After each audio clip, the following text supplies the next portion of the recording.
प्रभु यीशु मसीह में मेरे प्रिय भाई और बहनों, प्रभु यीशु मसीह के पवित्र और जीवन देने वाले नाम में मैं आप सभी का आज की इस दिव्य कृपा की प्रार्थना में हृदय से स्वागत करता हूँ।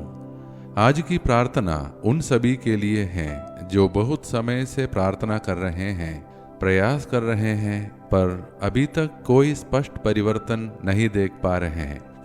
कभी कभी हम बीज बोते हैं, प्रार्थना का बीज, आंसुओं का बीज, धैर्य का बीज, लेकिन धरती ऊपर से सूनी ही दिखाई देती है।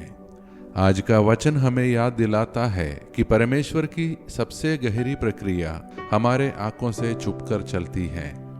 मैं उन सभी का हृदय से धन्यवाद करता हूँ जो प्रतिदिन इस दिव्य कृपा की प्रार्थना में जुड़ते हैं, जो बिना परिणाम देखे भी विश्वास बनाए रखते हैं और इस प्रार्थना को दूसरों के साथ साझा करके उनके जीवन में आशा का बीज बोते हैं। प्रभु आपको भरपूर आशीष दे। आज का हमारा मनन का वचन हम सुनेंगे संत मरकुस का सुसमाचार से अध्याय 4 पद संख्या 26 से 34। यीशु कहते हैं, परमेश्वर का राज्य उस मनुष्य के समान है जो भूमि में बीज डालता है। वह सोता है और जागता है और बीज अपने आप उग जाता है, वह नहीं जानता कैसे। और फिर यीशु राई के दाने का उदाहरण देते हैं जो सबसे छोटा होता है पर जब बढ़ता है तो सबसे बड़ा बन जाता है। प्रिय भाइयों और बहनों, आज का यह वचन जो हमने अभी सुना हमारी अधीर आत्मा से धीरे से बात करता है। यीशु यह नहीं कहते कि बीज तुरंत उग जाएगा या किसान हर पल मिट्टी खोद कर देके। वह कहते हैं बीज बढ़ता है किसान की जानकारी के बिना। यह हमें सिखाता है कि हर उत्तर तुरंत दिखाई नहीं देता और हर चमत्कार शोर के साथ नहीं आता। राई का दाना छोटा जरूर होता है, लगभग नगण्य, पर उसी में पूरा पेड़ छुपा होता है। आज का वचन हमें यह साहस देता है कि हमारी छोटी प्रार्थनाएं, हमारे छोटे प्रयास और हमारी गुप्त भलाई कभी व्यर्थ नहीं जाती।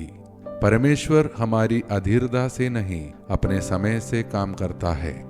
तो अब आइए मेरे प्रिय भाइयों और बहनों, हम धीरज के साथ अपने आप को प्रभु के हाथों में सौंप दें और मिलकर प्रार्थना करें। हे जीवन के बीज बोने वाले परमेश्वर, आज हम तेरे सामने अपने थके हुए हृदय लेकर आते हैं।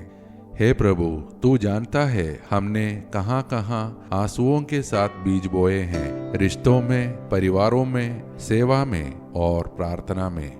आज जब हमें कोई स्पष्ट फल नहीं दिखाई देता तो हमारे भीतर निराशा घर करने लगती है। हे प्रभु, आज हमें यह विश्वास दे कि तू चुप नहीं बैठा है, तू काम कर रहा है, भले ही हम उसे देख ना पा रहे हो। हमें किसान जैसा धैर्य दे जो हर दिन बीज उखाड़ कर नहीं देखता बल्कि भरोसे से प्रतीक्षा करता है। हे प्रभु, हम अपने परिवारों को तेरे हाथों में सौंपते हैं। जहाँ प्रेम, समझ और संवाद के बीज बोए गए हैं, वहाँ अपने समय पर फल दे। हम अपने बच्चों और युवाओं के लिए प्रार्थना करते हैं। उनके भीतर जो भले बीज आज छोटे दिखाई देते हैं, उन्हें तू अपने समय पर मजबूत वृक्ष बना।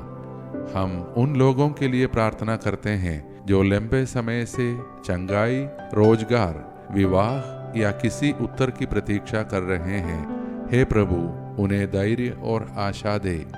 हम बीमारों, मानसिक तनाव से जूझ रहे लोगों और निराश आत्माओं को तेरे चरणों में रखते हैं। उनके भीतर जीवन का नया अंकुर उगा।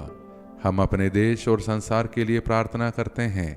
जहाँ अच्छाई कमजोर दिखाई देती है, वहाँ तेरे राज्य की वृद्धि होती है। हे प्रभु, हमें यह सिखा कि हम परिणामों पर नहीं, तेरी प्रक्रिया पर भरोसा करें।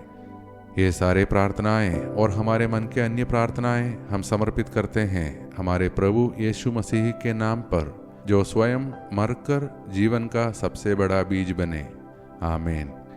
प्रिय भाइयों और बहनों, यदि आज की यह प्रार्थना आपको यह आश्वासन दे कि आपकी प्रार्थनाएं अदृश्य रूप से बढ़ रही है, तो जान लीजिए परमेश्वर आपके जीवन में कार्य कर रहा है।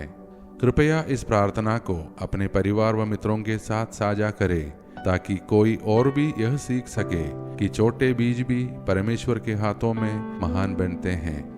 हम कल फिर दिव्य कृपा की प्रार्थना में एक साथ मिलेंगे। तब तक प्रभु हमको धैर्य, विश्वास और शांति में बनाए रखे। धन्यवाद के साथ स्तुति का